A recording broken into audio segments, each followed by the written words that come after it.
नमस्कार, म मदन खाती कार्यक्रम जनता बहसमा स्वागत छ। दर्शकवृन्द, शेरबहादुर देउवाले पुनस्थापित जुन प्रतिनिधि सभा रहेको छ, उक्त सभाको पहिलो दिनकै जुन बैठक चलिराखेको थियो, उक्त बैठकको दोस्रो बैठकमा चाहिँ उहाँले विश्वासको मत आर्जन गर्नुभएको छ। उहाँले झन्डै 165 प्रतिनिधि सभा सदस्यको मत प्राप्त गर्नुभएको छ। अब उक्त सरकारका अवसरहरू यो समयमा के रहेका छन् र सरकारले सामना गर्नुपर्ने चुनौतीहरू के रहेका छन्। मुख्य गरी त अहिले जसरी जुन पृष्ठभूमिमा शेरबहादुर देउवा प्रधानमन्त्रीको रूपमा आउनु भएको छ, अहिले हेर्दै गर्दाखेरि एउटा त प्रमुख प्रतिपक्ष दलले जसरी संविधान को अहिले पछिल्लो समय जुन बहसमा रह्यो र त्यसपछि संविधानलाई जोगाउन भन्दै जसरी सर्वोच्च अदालतले पनि जुन फैसला गरेको छ, उक्त फैसलाको विरुद्धमा जनतामा जाने, त्यो फैसलाको भण्डाफोर गर्ने लगायतको कुरा आइराखेको छ भने अर्कोतर्फ वर्तमान प्रधानमन्त्रीले कोरोना भाइरसको जुन संक्रमणको अवस्था र त्यसपछि देखा परिराखेको सङ्कटको स्थिति, त्यसको पनि सामना गर्नुपर्ने देखा परिराखेको छ। अवसरको रूपमा निकै शक्तिशाली प्रधानमन्त्री, उहाँलाई सम्भवतः अब चुनाव अगाडिसम्म कसैले सरकारबाट बेदखल गर्न नसक्ने हिसाबले चाहिँ उहाँ प्रधानमन्त्रीको रूपमा रहनु भएको छ भने तुलनात्मक रूपमा नागरिकहरूको अपेक्षा पनि वर्तमान सरकारसँग कम भएको कारणले गर्दाखेरि सरकारले पर्याप्त मात्रामा काम गर्न सक्ने भनेर चर्चा भइराखेको छ। आज हामी देउवा सरकारको अबका चुनौती र अवसर यो विषयमा संवाद गर्दैछौँ। यो विषयमा बहस गर्नको लागि यति बेला हामीले कार्यक्रम जनता बहसमा आमन्त्रण गरेका छौँ नेकपा माओवादी केन्द्रको तर्फबाट नेकपा माओवादी केन्द्रका युवा नेता सुरेन्द्र बस्नेत। यहाँलाई कार्यक्रममा स्वागत छ। हजुर, धन्यवाद। त्यस्तै गरी हामीसँग हुनुहुन्छ प्रमुख प्रतिपक्षको तर्फबाट नेकपा एमालेका युवा नेता महेश बर्तौला। यहाँलाई कार्यक्रममा स्वागत छ। धेरै धन्यवाद। म सुरुवात गर्न चाहे महेशजीबाट। अहिले जसरी यहाँहरूले सरकार गठनपछि अब सरकारको विरुद्धमा चाहिँ लाग्ने, चाहे त्यो सर्वोच्च अदालतको फैसलाको भण्डाफोर गर्ने वा विपक्षी गठबन्धनमा यहाँहरूकै पार्टीभित्र लागिराखेको समूहलाई चाहिँ पार्टीमा स्वागत नगर्ने र उहाँहरूको विरुद्धमा पनि एक प्रकारको अहिले जसरी यहाँहरू लागिराख्नु भएको छ, यसले गर्दाखेरि यो पृष्ठभूमिमा चाहिँ वर्तमान देउवा सरकारको चुनौतीहरू यहाँले के देख्नु भएको छ? सबैभन्दा पहिला त यो सरकार निर्माणको एउटा आधार नै अत्यन्तै अलोकतान्त्रिक निर्दलीय प्रक्रियाबाट निर्माण भएको छ। परमादेशको माध्यमबाट जनताको राजनीतिक आदेशलाई अस्वीकार गर्दै सर्वोच्चको परमादेशको माध्यमबाट गत असार 28 गते यो सरकार निर्माण भएको छ। भले हिजो देउवा सरकारले स्पष्ट बहुमतसहित विश्वासको मत प्राप्त गरेको छ। हामी सरकारलाई शुभकामना दिन चाहन्छौँ, बधाई दिन चाहन्छौँ। राम्रो काम गरोस्, सरकार राष्ट्रको अपेक्षा अनुसार काम गरोस्, हामी यो सरकारलाई बधाई दिन चाहन्छौँ। नेकपा एमालेको तर्फबाट संसदमा एउटा रचनात्मक प्रतिपक्षको भूमिका, राम्रो काम गर्दा सलाम गर्ने, समर्थन गर्ने र खराब काम गर्दाखेरि जनता र राष्ट्र विरोधी गतिविधि गर्दाखेरि त्यसको भण्डाफोर र खबरदारी गर्ने त्यो भूमिकामा नेकपा एमाले रहन्छ। तर यो सरकारको जुन हिसाबले यसको निर्माण भएको छ, यो समग्र संरचना हेर्दा यो सरकारले देशको निमित्त, राष्ट्रको निमित्त विद्यमान शासकीय प्रबन्धहरूलाई व्यवस्थित गर्ने वा संविधानलाई ठिक ढङ्गबाट कार्यान्वयन गरेर अगाडि बढ्छ भन्ने कुरामा निकै ठुलो प्रश्नहरू छ, संशयहरू छ। किनभने त्यस्तो संशय, किनकि यहाँहरूले जसरी सरकारमा शेरबहादुर देउवा आइसकेपछि, प्रधानमन्त्रीको रूपमा उहाँ आइसकेपछि उक्त गठबन्धन जुन विपक्षी गठबन्धन थियो तत्कालीन, उहाँहरूलाई चाहिँ सरकार अस्वस्थ होइन, अप्राकृतिक जुन शब्दावलीहरू प्रयोग गरिराख्नु भएको छ, त्यो कसरी, किन? यो संविधानकै आधारबाट मैले बोलिरहेको छु। यो मैले कुनै मेरो पार्टीको तर्फबाट सम्माननीय पूर्व प्रधानमन्त्री केपी ओली सरकारबाट बाहिरिन परेको पीडाको आधारबाटै कुरा भनिरहेको छैन। हामीलाई त्यो पीडा पनि छैन, एउटा प्रक्रिया हो। तर त्यो प्रक्रियाको माध्यम के हुनु पर्थ्यो? संसद हुनु पर्थ्यो कि सर्वोच्च? हाम्रो संविधानले जनतामा निहित सार्वभौम सत्ता, त्यो जनतामा निहित सार्वभौम सत्ताको अधिकार जनताले प्रयोग गर्ने हो वा सर्वोच्च अदालतले गर्ने हो? यो कुरा यो कुनै पनि हालतबाट अहिलेको सरकारको निर्माणको आधार संवैधानिक छैन, लोकतान्त्रिक छैन।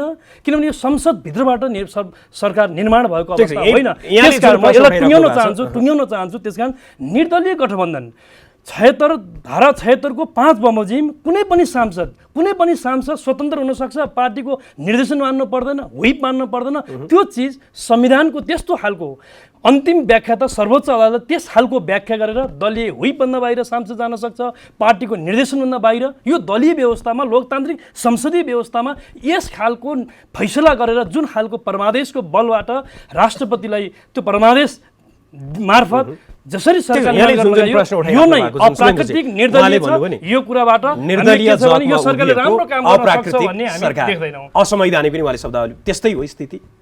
होइन, यो बडो हास्यास्पद असंवैधानिक र अलोकतान्त्रिक कुरा उहाँहरूले गरिरहनु भएको छ। निर्दलीय भन्नुहुन्छ, म त 5वटा दलहरू चाहिँ यसमा संलग्न भएको देख्दछु। आफैमा यो दलहरू मिलेर, एउटा दल मात्र होइन, विभिन्न दलहरू मिलेर चाहिँ यो सरकार गठन पनि भएको छ। र परमादेशको कुरा गर्नुहुन्छ, अदालतले प्रधानमन्त्री नियुक्त गर्यो भनेर भन्नुहुन्छ। उहाँहरूले हिजो देख्नुभयो होला, त्यो प्रक्रियामा उहाँहरू भाग पनि लिनुभयो, सामेल पनि हुनुभयो कि प्रतिनिधि सभाको पहिलो बैठकमै, पुनस्थापित प्रतिनिधि सभाको पहिलो बैठकको पहिलो दिन नै प्रधानमन्त्री शेरबहादुर देउवाले विश्वासको मतका निम्ति सम्मानित सार्वभौमसत्ता सम्पन्न संसद समक्ष अपिल गर्नुभयो र त्यो संसदका 165 जना सदस्यहरूले आफ्नो अधिकारको प्रयोग गर्दै उहाँलाई विश्वासको मत दिनुभयो। र यो कुनै अदालतले वा परमादेशले वा कुनै प्रधान न्यायाधीशले नियुक्त गरेको प्रधानमन्त्री वा सरकार होइन। त्यो कुरा त केले पनि प्रमाणित गर्छ भने केही दिन अगाडि राष्ट्रपति विद्यादेवी भण्डारीले विज्ञप्ति निकालेर चाहिँ प्रधानमन्त्री शेरबहादुर देउवालाई नियुक्त गर्नुभएको छ। त्यसै गरिकन उहाँले नै शपथ ग्रहण गराउनु भएको छ र राष्ट्रपतिले गरेको नियुक्ति पश्चात सम्मानित सार्वभौमसत्ता सम्पन्न सदनले उहाँलाई विश्वासको मत समेत पनि दिएको छ। त्यसैले यो सरकार जनताको एउटा चाहिँ जनमतबाट निर्वाचित सरकार हो, जनताका प्रतिनिधिहरू मार्फत संसदबाट निर्वाचित सरकार हो। र यो चाहिँ उहाँले जसरी धारा 76 को 5 लाई निर्दलीय भन्ने गर्नुभएको छ, यो बिल्कुल चाहिँ असंवैधानिक र अलोकतान्त्रिक कुरा हो। बडो हास्यास्पद कुरा। अहिले सर्वोच्चले जुन व्याख्या गरेको छ त्यो व्याख्यामा त त्यसलाई हेर्यो भने चाहिँ अहिलेको प्रधानमन्त्री शेरबहादुर देउवा पनि उहाँ प्रमुख, त्यति बेला नेपाली कांग्रेसको जुन सभापति हुनुहुन्थ्यो अथवा तत्कालीन प्रतिपक्ष दलको प्रमुख नेताको, संसदीय दलको नेताको रूपमा भन्दा पनि प्रतिनिधि सभाको एउटा सदस्यको रूपमा चाहिँ उहाँ प्रधानमन्त्रीमा नियुक्त हुनुभयो। त्यसपछि उहाँलाई जसले समर्थन गरिराख्नु भएको छ, पार्टीको व्हिप पनि नलाग्ने त्यो परिस्थिति निर्माण गरेर उहाँलाई चाहिँ समर्थन गरिएको अवस्था, यो अवस्थामा चाहिँ कतै न कतै यसले निर्दलीयतालाई त प्रोत्साहन अथवा दुरुसान्त गरिराखेको छ नि होइन? त्यस्तो बिल्कुल गर्दैन। वास्तवमा नेपालको संविधान 2000 गर्दैन, गरि नै सक्यो नि। नेकपा एमालेका जति पनि सांसदले उहाँलाई चाहिँ मतदान गर्नु भएको छ। भोलि यो सरकार अहिले यसको आयु हेर्दाखेरि झन्डै 1.5 वर्ष जस्तो देखिन्छ। यो बीचमा यहाँहरूले पक्कै पनि बजेटदेखि धेरै कुराहरू ल्याउनु पर्ने होला। त्यो अवस्थामा त फेरि पार्टीको व्हिप लाग्ने भनिएको छ। यो अवस्थामा चाहिँ सरकारले कसरी काम गर्छ त आजको दिनमा? होइन, यो कुराको न्यायिक निरूपण, संवैधानिक निरूपण, राजनीतिक निरूपणका निम्ति त हामी संविधानका अक्षरहरूमा र मर्महरूमा जानुपर्छ। त्यति मात्र होइन, अहिले जुन सम्मानित सर्वोच्च अदालतले कतिपय नजिरहरू समेत पनि प्रतिपादन गर्दै, कतिपय सिद्धान्तहरू समेत पनि प्रतिपादन गर्दै जसरी बडो स्पष्ट ढङ्गले लेखेको छ, त्यहाँ कहीँ पनि अल्मलिनु पर्ने वा कहीँ पनि अस्पष्टता हुनुपर्ने कुरा छैन। किनभनेदेखि तपाईँको यसको मकसद के हो भनेपछि 47 सालको संविधानको 53(4) मा बिना शर्त कहीँ कतै अन्तर्सम्मति नभइकन प्रधानमन्त्रीले संसद विघटन गर्न सक्ने अधिकार थियो। तर त्यति बेला समेत पनि अदालतले प्रतिनिधि सभा पुनस्थापित गरेको इतिहास हामीसँग छ। अर्को विकल्प दिने अवस्था रहँदासम्म चाहिँ विकल्प खोजिनुपर्छ भनेर। जहाँसम्म अहिले संविधान सभा मार्फत जारी भएको 72 को संविधान छ, यसको मकसद, अहिलेको सम्मानित सर्वोच्च अदालतको फैसलाको मकसद यो हो कि प्रतिनिधि सभाभित्र वैकल्पिक सरकार गठन गर्ने सम्भावना जीवित रहँदासम्म अधिकतम रूपले अन्तिमसम्म सम्पूर्ण धाराहरूलाई सिलसिलेवार रूपमा एउटा सकेपछि अर्को त्यसलाई क्रियाशील गराउनु पर्ने हुन्छ। र जहाँसम्म निर्दलीयता भन्नुभयो, निर्दलीयता होइन, बडो बहुदलीय व्यवस्था नै हो यो। र अन्तिम अवस्थामा चाहिँ यो अन्य कतिपय देशमा पनि प्रचलन छ। उहाँले बुझाउन खोजिराख्नु भएको सर्वोच्च अदालतले म थोरै क्लियर गर्छु। यहाँहरूले नबुझिराखेका कि उहाँहरूले गलत तरिकाले नै हो यसलाई अलिकति मैले बिट मात्रै मारे र चाहिँ 76(5) होइन, 76(1) को कुरा भयो, 2 को कुरा भयो, 3 को 4 को 5 मा आइसके पछाडि खास गरिकन 5 को हकमा चाहिँ सामान्यतया 5 मा त्यति सजिलै पुग्ने अवस्था पनि हुँदैन। संवैधानिक अभ्यासमा, संसदीय अभ्यासमा जस्तो हाम्रो परिकल्पना छ, विशिष्ट अवस्थामा हामी 5 मा पुग्यौँ होइन। त्यसो गर्दाखेरि त्यो 5 मा पुगेपछि चाहिँ संसदहरूलाई सरकार गठनका निम्ति विवेक प्रयोग गर्ने अधिकार सुनिश्चित गरिदिएको छ। अदालतले त्यही कुरा फैसला गरेको हो। यदि धारा 76 को 2 र 5 बिल्कुल एउटै हुन्थ्यो भने किन अलग अलग धारा बनाउनु पर्यो? यहाँको जुन अहिलेको छ, यसमा मैले प्रतिप्रश्न केही समयपछि राख्छु। त्योभन्दा अगाडि चाहिँ उहाँले जसरी बुझाउन खोजिराख्नु भएको छ, सर्वोच्च अदालतले जे आदेश गरेको छ, यहाँहरूले बुझ्न नसकिराखेका कि सत्ताबाट बहिर्गमनको त्यो बर्बराटको रूपमा जसरी व्याख्या भइराखेको छ नि, त्यो हो कि के हो? दुनियाँको अभ्यास हेर्नुहोस्, सरकार निर्माणको बहुदलीय संसदीय दलीय व्यवस्थामा सरकार निर्माणको वा सरकारको चाहिँ वैकल्पिक सरकार निर्माणको एउटै आधार भनेको संसद हो, जनता हो।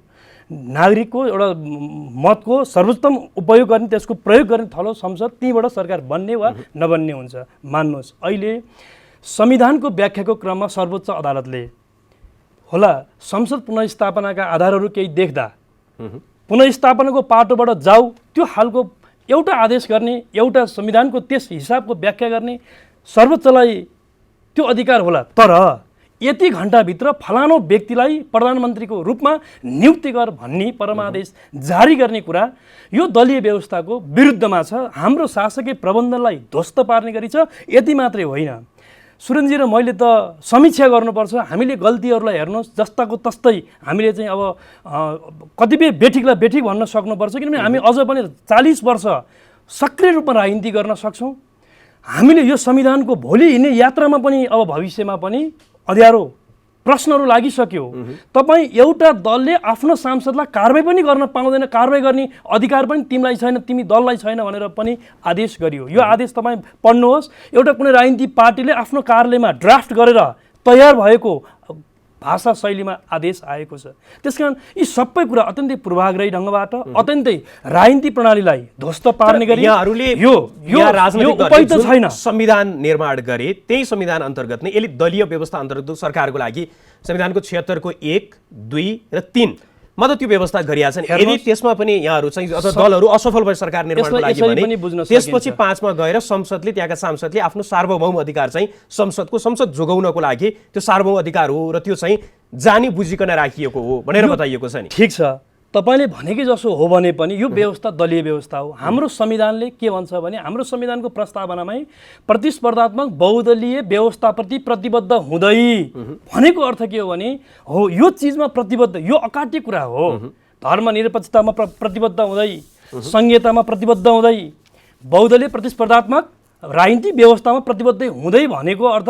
अनि पछाडि गएर कुनै ठाउँमा चाहिँ यो होला 2 र 5 को विषयमा पनि समीक्षा होला, छलफल भएको छ। यो ठिक कि बेठिक किन राख्यो कसो पनि भयो होला। तर एउटा सत्य के हो भने एउटा राजनीतिक पार्टीले आफ्नो दलको आफ्नो चुनाव चिन्ह लिएर मार्फत चुनाव लडेको जितेका सांसद आफ्नो संसदीय दलको व्हिप पनि मान्न पर्दैन भन्ने ठाउँमा पुग्ने हो भने अराजकता, सांसद किनबेचको प्रक्रिया चल्छ। त्यसले प्रकारान्तरमा व्यवस्था समाप्त हुन्छ, संविधान समाप्त हुन्छ। यसको प्रमाणस्वरूप हिजोको तपाईँले हेर्नुहोस्, विश्वासको मत लिने क्रममा एमालेका 22 जना सांसद लाइन लाएर तपाईँको शेरबहादुर देउवालाई नेकपा एमाले के फैसला गर्यो, विपक्षीलाई समर्थन गर्न सकिँदैन फैसला गर्यो।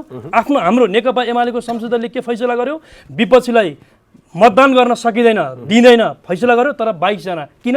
सर्वोच्चले अस्ति भन्यो कारबाही पनि गर्न पाउन। त्यसैले यो प्रक्रियाबाट जसरी जान खोज्यो यसले दलीय व्यवस्थालाई कुण्ठित गर्छ। किनभने दीर्घकालीनमा चाहिँ उहाँले जुन प्रश्न उठाइराख्नु भएको छ कि सर्वोच्च अदालतको फैसलाको सम्बन्धमा मलाई लाग्छ 120 नम्बरमा चाहिँ त्यो जुन बुदागत रूपमा त्यहाँ फैसला आएको छ, त्यसमा हेर्दाखेरि चाहिँ कतै न कतै पार्टीले त्यो मतदान गरेको आधारमा चाहिँ व्हिप उल्लङ्घन गरेको आधारमा, निर्देशन उल्लङ्घन गरेको आधारमा चाहिँ कारबाही गर्न नपाउने भन्ने कुरा लेखिएको छ। कालान्तरमा त यसले दलीय व्यवस्थालाई चाहिँ कतै न कतै त्यसलाई चाहिँ उहाँले भने जस्तै सङ्कटमा पार्ने त देखिन्छ नि, होइन? उहाँले जसरी प्रश्न उठाइराख्नु भएको छ। होइन, त्यसरी पार्दैन। त्यो किन पार्दैन? फैसलाको सुरुदेखि अन्तिमसम्म हामीले पढ्यौँ भने त्यसको मर्म, त्यसको मकसद र त्यसको अन्तर्वस्तु र त्यसको मनसाय तत्त्व संविधानलाई संरक्षण गर्ने, संविधानलाई सम्वर्धन गर्ने, संविधानलाई जगेर्ना गर्ने कुरासँग नै अन्तर सम्बन्धित छ। महेशजीले भन्नुभयो कि वास्तवमा यो प्रणालीलाई यो फैसलाले ध्वस्त पार्यो भनेर। म त उहाँसँग विनम्रतापूर्वक अनुरोध गर्न चाहन्छु कि वास्तवमा उहाँहरूको नेता तत्कालीन प्रधानमन्त्री केपी शर्मा ओलीले जसरी एकपछि अर्को गर्दै संविधानलाई, लोकतन्त्रलाई, प्रणालीलाई, राजनीतिक व्यवस्थालाई ध्वस्त पार्न खोज्नु भएको त उहाँले थियो। र त्यसलाई एकछिन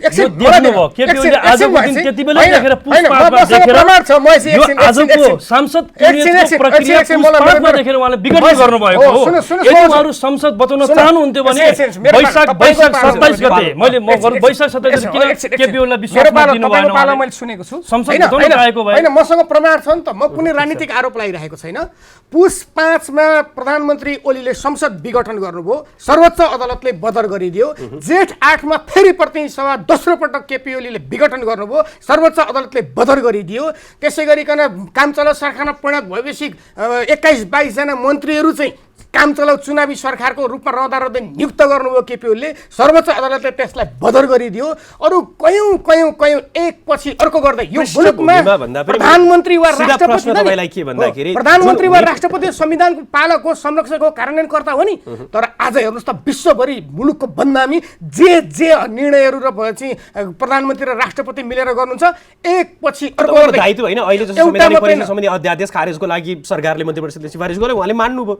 होइन हिजोको दिनमा पनि प्रधानमन्त्री केपी शर्मा ओली हुँदै गर्दाखेरि जे उहाँले सिफारिस गर्नु संविधानले परिकल्पना गरेको त राष्ट्रपतिलाई संविधानको संरक्षक हो नि। तर उहाँले एकपछि अर्को गर्दै जसरी संविधानलाई ध्वस्त पार्ने, व्यवस्थालाई ध्वस्त पार्ने, राजनीतिलाई ध्वस्त पार्ने मलाई दुःख लागिरहेको छ। हाम्रो मित्रहरू जनताको बौद्धले जनमत मैले आज बिहानै मात्रै पल्टाएर हेरेँ। उहाँहरूको एउटा आन्दोलनको चाहिँ विज्ञप्ति देखिसकेपछि सर्वोच्च अदालतको फैसलाका विरुद्ध देशव्यापी भण्डाफोर आन्दोलन गर्ने भनिसके पछाडि उहाँहरूले जनताको बौद्धले जनवादका 14वटा विशेषता भनेर अत्यन्त धेरै चर्चा गर्ने गर्नुहुन्थ्यो। संयोगवश बुँदा नम्बर 1मा मैले एउटा भन्दैछु, उहाँले भन्नु होला बुँदा नम्बर 1मा संविधानको सर्वोच्चता भन्ने रहेछ होइन। तर आज उहाँहरू संवैधानिक सर्वोच्चता छ, तर आज उहाँहरू संविधान बमोजिम सर्वोच्चले गरेको फैसला, संविधान बमोजिम व्यवस्था भएको सर्वोच्च अदालतले गरेको फैसलाका विरुद्धमा, अदालतको आदेश र अदालतको फैसलाका विरुद्धमा आन्दोलनको घोषणा गरेर चाहिँ हिँड्ने आज एउटा लोकतान्त्रिक नेकपा एमाले जस्तो यत्रो इतिहास बोकेको यत्रो पुरानो स्थापित पार्टीले आज अदालतको विरुद्धमा, संविधानका विरुद्धमा आन्दोलन गरेको यति स्वीकार गर्नु लोकतान्त्रिक यति ठुलो एकदम यति स्वीकार गर्नु धन्यवाद।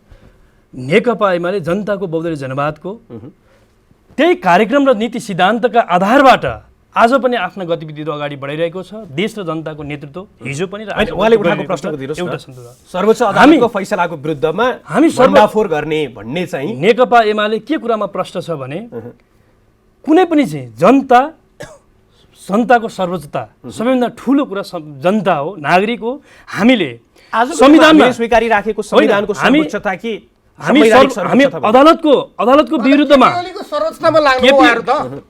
भण्डाफोर गर्न खोजिरहेका छैनौँ। अदालतको प्रयोग गरेर जब एक खालको गलत, गैर संवैधानिक, अलोकतान्त्रिक र निर्दलीय जुन आदेश भयो यसले यो व्यवस्थालाई कमजोर बनाउन खोजिएको छ। संविधान सर्वोच्च अदालतले गरेको यो आदेश बेठिक छ। हामी नागरिक तहमा हामीले कुनै आन्दोलन भनेका छैनौँ। हामी किनभने नेकपा एमाले नागरिकको पार्टी हो, जनताको पार्टी हो। जनताको तहमा के सर्वोच्चका न्यायाधीशहरूको बारेमा, अदालतको चाहिँ आदेशहरूको बारेमा के बोल्न नपाउने भन्ने कुरा छ, हामीले मजाले पाउँछौँ। त्यहाँका न्यायाधीशहरूका आचरणका बारेमा बोल्न सक्छौँ। हामीले स्वाभाविक रूपमा जनताका बिचमा जाने कुरा गरेका छौँ। हामीले कुनै फैसलाको भण्डाफोर भनेका छौँ। हामीले अटेर गऱ्यौँ, अस्वीकार गऱ्यौँ, फैसला स्वीकार गऱ्यौँ, कानुन गरिसक्यौँ। तर यो बेठिक छ। यसले जुन संविधान अंगीकार गरिराखेका छौँ यो संविधान अन्तर्गत चाहिँ छैन, सर्वोच्च फैसला गर्ने अधिकार त दिएको छ। यदि उक्त व्याख्या गलत छ भने यो व्याख्या गलत छ, यहाँहरूले भण्डाफोर गर्ने भनेर सर्वोच्च अदालतको विश्वसनीयता चाहिँ कम गराइराख्नु भएको छ नि त तपाईँहरूले गरेका छैनौँ। हैन भण्डाफोर गरिसकेपछि सर्वोच्चले गर्ने आदेशहरू पनि जनताको इजलासबाट अनुमोदन हुनुपर्छ। आदेशहरू सोशल अडिट हुनुपर्छ। यो विश्वको चाहिँ न्यायिक परम्परा हो, न्यायिक इतिहासमा यो छ। म उहाँहरूलाई पनि भन्न चाहन्छु एउटा कुरा के हो भने उहाँले पटक पटक केपी ओलीले संसद विघटन गर्नुभयो, अलोकतान्त्रिक काम गर्नु, दुनियाँका बिचमा नेपाललाई मुख देखाउन नसक्ने बनाउनु, जे आरोप लगाइरहनु भएको छ। केपी ओलीले आजको दिन जसरी हेर्नुहोस् एउटा पार्टीको पुष्टि नै भयो नि सर्वोच्च अदालतले भनेन त दुवैपट्टिको चाहिँ जुन केपी ओलीले पौष 5 गते आजको दृश्य देखेर विघटन गर्नुभयो। मान्नुहोस् सर्वोच्चले त्यसलाई पुनर्स्थापना गर्यो। केपी ओलीले बाकाइदा वैशाख 27 गते माग गर्नुभयो। वैशाख 27 गते उहाँले विश्वासको मत माग्न जानु हो, तर उहाँहरूले दिनु भएन। अनि केपी ओलीको सामु संविधान बमोजिम धारा 76(5) को राष्ट्रपतिको अधिकारको कुरा थियो। प्रष्ट ढङ्ग दलीय व्यवस्थाबाट एडभोकेसी गर्दाखेरि धारा 76 को 5 बमोजिम राष्ट्रपतिले आफ्नो स्वविवेकी अधिकार प्रयोग गरेर कसैलाई पनि वास्तवमा आधार पुगेको थिएन सरकार निर्माण गर्ने। त्यो च्याप्टर क्लोज भइसक्यो। अब त्यतातिर बहस नगरौँ। तर अब हामीले के चाहिँ बुझ्नुपर्छ भने एउटा विकृत पक्ष हामीले गैर दलीय निर्दलीय अभ्यासको एउटा परिणाम भोग्न थाल्यो। लोकतन्त्रमा पार्टीहरू विभाजन हुनु कुरा दुःखद कुरा हो। हेर्नुहोस्, चाहे काङ्ग्रेस होस्, चाहे माओवादी होस्, चाहे एमाले होस्, आज उहाँहरूले नेकपा एमाले फुटाउँदै हुनुहुन्छ। बिहानदेखि बेलुकासम्म उहाँ कोटेश्वरमा तपाईँको उहाँ क्यु लागि माधव नेपाललाई अनेकौँ हिसाबले उहाँले चाहिँ प्रभोग गरी पार्टी विभाजनको तहमा र एउटा दलीय व्यवस्थामा दलको हुइपलाई क्रस गर्न उहाँहरूलाई एक खालको उद्वेलित गरिनु भएको छ। यो सुखद कुरा होइन, यो विषयबाट दलीय अलि पर व्यवस्थाको जाउँ। एडभोकेसी गर्नेहरूको लागि सुखद कुरा होइन, यो बेठी कुरा हो। यस्तो कुराले हाम्रो प्रणालीलाई, हाम्रो संविधानको आगामी यात्रालाई वास्तवमा यसले अनेकौँ संशय र अँध्यारो बाटाहरूतर्फ उद्वेलित गरेको छ। अब उहाँले जुन सरकार निर्माण भएको जगमा नै प्रहार गरिराख्नु भएको छ, प्रतिपक्ष त्यसरी आइराखेको छ। यो अवस्थामा चाहिँ गठबन्धन जोगाउने चुनौती, किनकि माधवगर नेपाल सहित यहाँहरूको जुन गठबन्धन थियो अहिले उक्त गठबन्धन नै एक प्रकारले सङ्कटमा परिराखेको कुरा पनि आइराखेको छ। अर्कोतर्फ स्वास्थ्य जुन चुनौती देखा परिराखेको छ, प्रतिपक्ष जसरी आइराखेको छ नि, यहाँलाई के लाग्छ यो अवस्थामा चाहिँ यी चुनौतीलाई सामना गरेर अवसरमा सरकारले कसरी बताउन सक्छ? जहाँसम्म सरकारको जगको कुरा गरियो त्यति बेला धारा 76 को 5 बमोजिम राष्ट्रपति कार्यालयमा दाबी गर्दै गर्दा त 149 जनाको मात्रै हस्ताक्षर थियो। सर्वोच्च अदालतको ढोका ढोढेक्याउन पुग्दै गर्दा त 146 जनाको मात्रै हस्ताक्षर थियो। तर आजको दिनमा हिजो विश्वासको मत लिने बेलासम्म आइपुग्दा त त्यसलाई उछिनेर त्योभन्दा थप अगाडि बढेर 165 जना माननीय सांसदहरूको समर्थन यो सरकारलाई प्राप्त छ। त्यसैले यो सरकार संवैधानिक जगमा छ, बलियो जगमा छ, राजनीतिक रूपले, नैतिक रूपले, संवैधानिक रूपले, सम्पूर्ण हिसाबले यो सरकार बलियो जगमा अडिएको छ। त्यसो त इतिहासले अवसर त केपी ओलीलाई नै दिएको थियो। तर केपी ओलीको चाहिँ उहाँको एउटा दम्भ, उहाँको अहङ्कार, उहाँको कुबुद्धि, उहाँले कति थोक भङ्ग गर्नु भन्नुहोस् न। इतिहासमा पहिलोचोटि कम्युनिस्ट पार्टीले 2 नजिकको बहुमत ल्याएको थियो। त्यो पार्टीलाई उहाँले 3 चिरा बनाएर चाहिँ उहाँले चाहिँ टुक्राइदिनु भयो। उहाँले 2 पटक संसद विघटन गरिदिनु भयो, पार्टी फुटाएर 3 टुक्रा बनाइदिनु भयो र अरू त्यस्ता खाले संवैधानिक चाहिँ परिषद अध्यादेशको माध्यमबाट ल्याएर 6 सदस्यीय संवैधानिक परिषदलाई 2 सदस्यले चाहिँ मन लाग्दै निर्णय गर्न सक्ने पारिदिनु भयो। विधि भने किन चाहिँदो रहेछ मदनजी? आज हेर्नुहोस् त, केपी ओलीले 6 सदस्यीय संवैधानिक परिषदमध्ये 3 जना उपस्थित भएर 2 जनाको मात्रै निर्णय यदि पास गरे भने त्यो कुरा कार्यान्वयन गर्ने भनेर हिजो जे ल्याउनु भयो नि। आज केपी ओली सडकमा प्रतिपक्ष भएर जाँदै गर्दा केपी ओलीले जुन अध्यादेश ल्याएर जे शासन चलाउन थालेका थिए, अहिलेको गठबन्धनले त्यही गर्यो भने के त्यो कुरा केपी ओलीलाई स्वीकार्य हुन सक्ला? त्यसैले विधि त केपीलाई आज चाहिने कुरा पनि हो, हिजो सबैलाई हो नि त, सर्वकालिक हो नि त, त्यो त सार्वभौम हो नि त त्यो त। त्यस कारणले गर्दाखेरि धेरै विधिहरू भाँचिए, धेरै संविधानलाई मूर्छित पारियो, संविधानको ढाड सेक्ने काम गरियो। त्यसलाई ट्र्याकमा ल्याएर मुलुकलाई एउटा दिशामा हिँडाउने काम यो सरकारको ठिक छ। अब एउटा अवस्थाको विषयमा म यहाँलाई त्यसको जवाफ दिन आग्रह गरेँ। जस्तो अहिलेको सर्वोच्चको फैसला अनुसार यदि हाम्रो हङ पार्लियामेन्ट आयो होइन, त्रिसङ्घको संसद आयो निर्वाचनपछि, पहिलो अन्तर्गतको संविधानको धारा 76 को 1 अन्तर्गत पनि सरकार बन्ने अवस्था रहेन, 2 अन्तर्गत सरकारले पनि बन्ने अवस्था रहेन। त्यसपछि उक्त सरकार बन्दै गर्दा 3 मा आयो, 3 मा पनि 30 दिनभित्र चाहिँ फेरि विश्वासको मत लिनुपर्छ। झन्डै 6-7 महिनाको अवस्थामा चाहिँ 5 अन्तर्गत सरकार बन्यो र त्यसले चाहिँ हामीले के भनेका छौँ अहिले, यसले चाहिँ 5 वर्ष अनिवार्य रूपमा पुरा गर्नुपर्छ भनेर भनेको छ। 5 वर्षसम्म अर्को दलको सांसदहरूको समर्थन लिएर बनेको सरकारले त्यति बेला बजेटको कुरा होला, विधेयकहरू पास गर्नुपर्ने होला, त्यो अवस्थामा त्यो सरकार र संसदको 5 वर्षसम्मको कार्यकाल र त्यसको साथसाथमा चाहिँ उक्त सरकारले कसरी काम गर्छ यो बताइदिनुहोस् त। होइन, पहिलो कुरा त 76-5 को परिस्थिति यो विपक्षी गठबन्धनको रोजाइबाट भन्दा पनि केपी ओलीले यो अवस्थामा काम कसरी गर्छ बताउनु न। अब यही चुनौती पनि यसलाई कसरी क्रस गर्छ भने अहिले तपाईले जहाँसम्म नेकपा एमालेको अर्को दलको लिएर कहाँसम्म जानुहुन्छ भन्ने क्वेसन गर्नुभयो। होइन, अहिले उहाँहरूलाई घाटा लागिराखेको होला होइन, तपाईहरु चाहिँ यो फैसलाको कारणले फाइदामा सत्तामा रहनु होला, भोलि अर्को अवस्था पनि आउन सक्छ नि। त्यो अवस्थामा चाहिँ यदि यस्तो अवस्था भयो भने त्यति बेला कसरी काम गर्छ सरकार र संसद कसरी बच्छ बताउनुहोस् त। आजको दिनमा गणितकै मात्रै कुरा गर्ने हो भने त नेपाली कांग्रेस एक ढिक्का, नेकपा माओवादी केन्द्र एक ढिक्का, आज ढिक्का, जसपा पनि अहिले सम्पूर्ण रूपले एउटा पासिङ्गो पार्टीले चाहिँ 32 मा 32 मत यो सरकारको समर्थनमा हालेको छ। कांग्रेस, माओवादी केन्द्र र जसपा 3टा दल, त्यसमा चाहिँ राष्ट्रिय जनमोर्चा पनि छ। यति मिसाउँदाखेरि नै सुविधाजनक बहुमतमा यो सरकार अलरेडी छ। त्यसमा 22 जना अहिले आजको यो सरकारको हकमा प्रश्न गरिराखेका छैन। यही व्यवस्थालाई अब त यो त नजिर बन्यो नि त। यो त भोलिको दिनमा अर्को संसद अनन्त यो संविधान रहेसम्मको लागि यो अर्को अथवा सर्वोच्च फैसलाले प्रतिस्थापन नगर्ने बेलासम्म यो रहने भयो। मैले अघि जुन अवस्थाको कल्पना यहाँलाई सुनाएँ त्यो अवस्थामा काम कसरी हुन्छ कि होइन, त्यो त यो त अन्तिम अवस्था हो, विशिष्ट अवस्था हो, दुर्लभ अवस्था।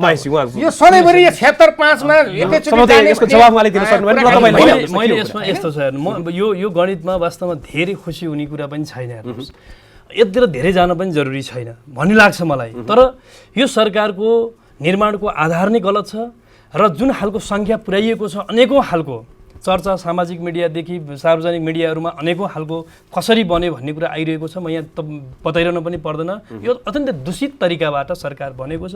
यसको कुनै आयु पनि छैन, तर प्रक्रिया र परिस्थिति र संविधानले दिएको सुन्नुहोस् है, हिजो अब यहाँ के छ, यही राम्रो पक्ष के छ भने हिजो केपी ओलीको पक्षमा महन्त ठाकुरहरूले सहयोग गर्दाखेरि उहाँहरू नै चिल्ल्याउनुहुन्थ्यो कि सडकमा कोणसभा गरेर बस्नुभयो, जुलुस लाउनुभयो कि पुरै चाहिँ अपहरण गरेर चाहिँ केपी ओलीले चाहिँ सांसदहरू किने भन्नुभयो। आज महन्त ठाकुरले उहाँहरूको पक्षमा लोकतन्त्रलाई किस्तीमा राखेर राजाको पाउमा बुझाउने शेरबहादुर देउवालाई प्राइम मिनिस्टर बनाउँदाखेरि उत्सव मनाइरहनु भएको छ। त्यो महन्त ठाकुरहरूको चाहिँ हस्ताक्षरले उहाँ खुसी मनाइरहनु भएको छ। दोस्रो कुरा, हामीले आजको आफ्नो पक्षमा गरेर त्यही मान्छे राम्रो हुन्छ। संविधान रक्षाका निम्ति लागिरहेका छन्। पिएस गुरुङको पक्षमा दीपक मनाङ्गी उभिँदाखेरि उहाँहरूले निकै हिसाबले भोलिपल्टदेखि उहाँहरूले दीपक मनाङ्गी उहाँको पक्षमा उभिँदाखेरि क्रान्तिकारी, महान क्रान्तिकारी भयो, महानायक उहाँहरूका जनयुद्धका महान सुप्रिमोसँग चाहिँ फोटो सार्वजनिक गरेर उहाँहरू कस्तो छ भने उहाँहरू सामान्यतया नेकपा माओवादीको कुरा गर्दाखेरि उहाँहरू धक्का, महाविपत्ति, क्रमभङ्गता र छलाङ, यो स्कुलिङबाट हुर्केकाहरूलाई अहिले जे भइरहेको छ यही नै सबैभन्दा ठुलो उत्सव हो। उहाँहरू त्यो मजाले मानिरहनु भएको छ, त्यही उत्सव मनाइरहनु भएको छ। तर हामी के हो भने एउटा बहुदलीय प्रतिस्पर्धात्मक राजनीतिक संस्कार, त्यसलाई चाहिँ एउटा संस्कारयुक्त ढङ्गले अगाडि बढाउनुपर्छ भनेर एडभोकेसी गर्ने हाम्रो राजनीतिक पार्टी नेकपा एमाले र यसको कार्यकर्ता हुँदाको नाताले अहिलेको प्रक्रियाले यो देशको डेमोक्रेसीलाई व्यवस्थालाई हानेको छ। र म यसको टुङ्ग्याउन चाहन्छु, यो नेकपा एमालेको एउटा विशाल लोकप्रियता बढ्दै गएपछि जसरी 51 सालमा मनमोहन अधिकारीको सरकार जसरी लोकप्रिय हुँदै गएको थियो, ढाल्नका लागि अनेकौँ प्रयत्न गरियो। यही सर्वोच्च अदालतलाई प्रयोग गरेर शेरबहादुरलाई त्यहाँ प्राइम मिनिस्टर बनाइयो। अहिले यही सर्वोच्च अदालतलाई प्रयोग गरेर केपी ओली नेकपा एमालेको लोकप्रियता, यसको नेतृत्वको लोकप्रियता, यो किनकि एउटा खुलासा गर्न चाहन्छु, यो निकै ठुलो ग्रान्ड डिजाइनमा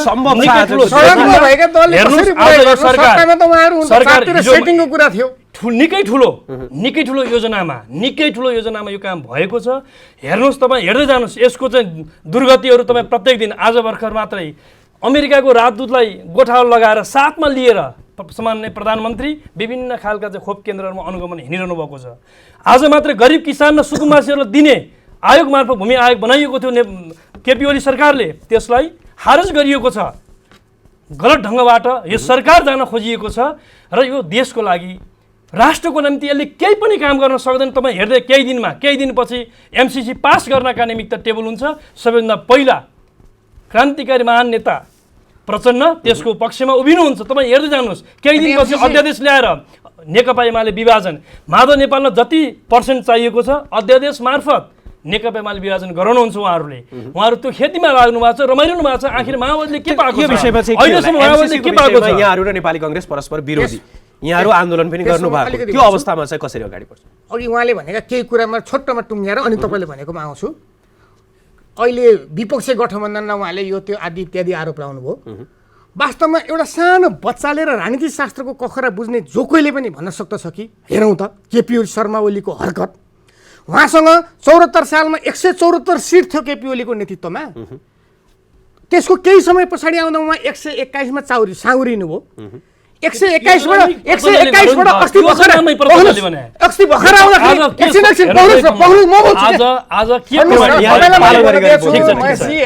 मलाई बोल्न बिचमा डिस्टर्ब नगर्नुहोस्। केपी ओली 174 बाट 121 मा आउनुभयो, 121 बाट 93 सिटमा आउनुभयो, 93 सिटबाट आज हिजो 83 सिटमा आउनु भएको छ। यदि उहाँको पख्नुस् होइन, यो त तपाईहरु बनाइरहनु भएको छ र आज केपी ओली सडकमा उहाँहरु हो त्यही भन्नु। यो किन केपी ओली यो परिस्थिति ल्याउनु भयो? यसको सबभन्दा ठुलो भागीदार उहाँ होइन र आज ती केपी ओली जसले संविधान मिचेका छन्, जसले पार्टी मिचेका छन्, जसले चाहिँ लोकतन्त्र मिचेका छन् र उहाँ संविधान अनुसार सर्वोच्च अदालतको फैसलाबाट उहाँ प्रधानमन्त्रीबाट पदमुक्त हुनुभयो। एकछिन पदमुक्त हुँदा के इतिहासमा अरू प्रधानमन्त्रीले पद छोड्नु परेको थिएन र? गिरिजा प्रसादले छोड्नु परेको थिएन? प्रचण्डले छोड्नु परेको थिएन? सबैले सर्लक ब्यालोटबाट निस्किनु भयो। तर केपी ओलीलाई केपी ओलीका वरिपरिका मान्छेहरूले यसरी नङ्गाइदिनु हो कि एउटा नाङ्गो राजाको कथा छ नि, सडकमा नाङ्गै घुमाउनु भयो र चाहिँ यो नयाँ लुगा हो, यो लुगा चाहिँ भनेर चाहिँ जनताहरू हाँस्ने गएकाहरूले आफ्नो नेताप्रति होइन, जनमत तपाईँ 174 बाट 83 मा झरेर अन्तिममा चाहिँ तपाईँ जनमतका कुरा गर्नुहुन्छ। 174 को पार्टी कहाँ गयो तपाईँ आज 83 सिटमा चाउरिनु? माओवादीले योजनाबद्ध ढङ्गले प्रचण्डका कारणले गर्दा यो अवस्था, यो मुलुकले प्रचण्ड मानव कुमार नेपाल प्रचण्ड 52 सालदेखि यो मुलुकलाई यो ठाउँमा पुर्याउने को ल हिसाब गर्नुहोस्। 52 सालदेखि नेकपा एमाले 48 सालपछि 2006 सालमा जनमातको दलमा नेकपा एमाले जुन खालको देशव्यापी रूपमा लोकतन्त्र बनाउँदै गएको थियो, एमालेलाई कमजोर बनाउन